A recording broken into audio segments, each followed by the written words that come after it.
I am currently going through writer's block. This isn't rare, it happens all the time. But I figured it's a good opportunity to talk about the ways that I combat writer's block, or as we call it in my line of work, beat block. The first thing I do whenever I catch even the slightest whiff of backed up creative flow is I give myself full permission to make just terrible music. I just start letting it rip. I'm talking throwaway beats that I'm not worried about mixing, mastering, I'm not worried about low end, structure, or any of that stuff. I just export whatever BS I happen to land on. Songs tend to accumulate really, really fast, and they all tend to be really bad. Like, there's just multiple issues going on in each track. But I have gotten some of my personal favorite songs I've ever made in these clusters of throwaway work.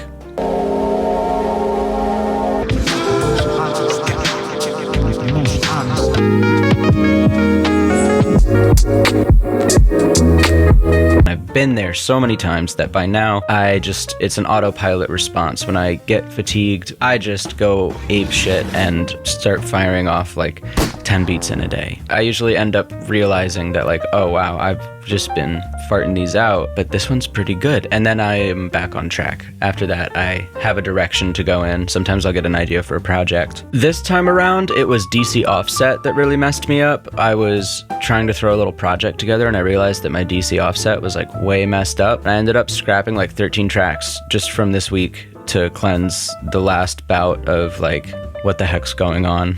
So believe me when I say, make throwaway beats. You might delete them, you might keep them. Just give yourself that permission to be sloppy. Naturally, ideas will start coming to you, be it in the form of solutions or stuff that you would just rather be doing with your time. Or you just get tired of the whole process and you're able to pull some type of new concentration out of the bag. The second thing I would recommend doing is practicing another art form or cleaning your space / doing dishes. It can be as simple as just doing some creative writing, weird little painting, drawing, you know, like we all used to when we were kids and were bored in class. Just do some drawing, go out and skateboard, learning how to skate, or just going on a like super duper long walk. Hyper focusing on the quote blank page when you're creating in this blocked up way will only stress you out further and it'll compound the issue at hand. Spreading your focus over a couple different disciplines or practices, it just does things to my brain that I don't fully understand. It definitely helps me reset that creative side of my brain for some reason. And like I said, even if it's just going to clean for a little bit or doing some dishes, you know, the cleaning you did or the dishes that are now clean and put away is still a reward to some capacity, and you will subconsciously pick up on this and it'll get you back on track. This jolt can be the reminder that you need that the art life isn't about just being creative all the time. It's about facilitating a life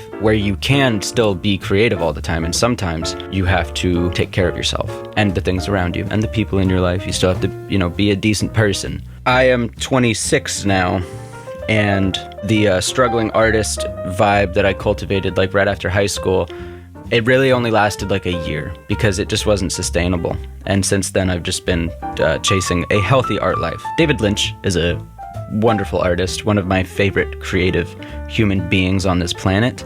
And he says this: it's good for the artist to understand conflict and stress. Those things can give you ideas, but I guarantee you, if you have enough stress, you won't be able to create. And if you have enough conflict, it will just get in the way of your creativity. You can understand conflict, but you don't have to live in it. And the more the artist is suffering, the less creative they are going to be. It's less likely that they are going to enjoy their work and less likely that they will be able to do really good work. Ideas come from the outside world. And if you aren't experiencing the outside world, you won't experience the chance to get ideas. So spend an afternoon doodling or go for a really long walk in the woods. The third thing I would recommend, similar to that last bit of advice, is watch a frickin' movie. Read some books, listen to an album in full, binge a TV series that you've been looking forward to watching but haven't had the time to do. Take in other artists' work and just be a passive enjoyer of someone else's creativity. I once saw this tweet from Daedalus that said, listening is something you can practice. And since reading that, it's something that I've reminded myself of every single day. And the more that I practice listening, the more I tend to feel heard when I do speak or create work. Life experience adds to our work in ways that we do not fully understand. Good fiction can provide a type of sampled life experience that can make you feel compelled to create again. I have a list of about 15 movies that I know for a fact will light a fire under my ass if I ever need to get out of a creative rut. As a little bonus, I'd like to share this funny tweet that I just saw yesterday from Igloo Ghost. When writing an album / making a long-form project, I found that I make better shit when I dress up in the aesthetic while working. LOL. If I'm dolled up, I usually make great tunes. If you're stuck and your sessions aren't fruitful right now, try that shit. It def does something subconsciously. Posted that on 420 at 1 p.m. Cool dude. Anyway, I hope you enjoyed this little edit. I'm gonna be posting less frequently, but don't let that alarm you. For a while there, I was posting like a video every day. I'm just gonna go down to 2 videos a week, maybe at the bare minimum, 1 video a week. I appreciate all the support so far. It's been a ton of fun leaning into this YouTube account in this way, and the responses from those of you that are watching and engaging has just been oh so sweet. I appreciate every comment that comes my way, and I do my best to reply to everything. I just look forward to further cultivating a little community of creatives and music makers and freaky little artist types here on my YouTube. And if you haven't yet, hit that subscribe button, maybe take a peek at my sound packs, buy an album on Bandcamp. Even just liking this video goes such a long way. Anyway, I'll see you next time.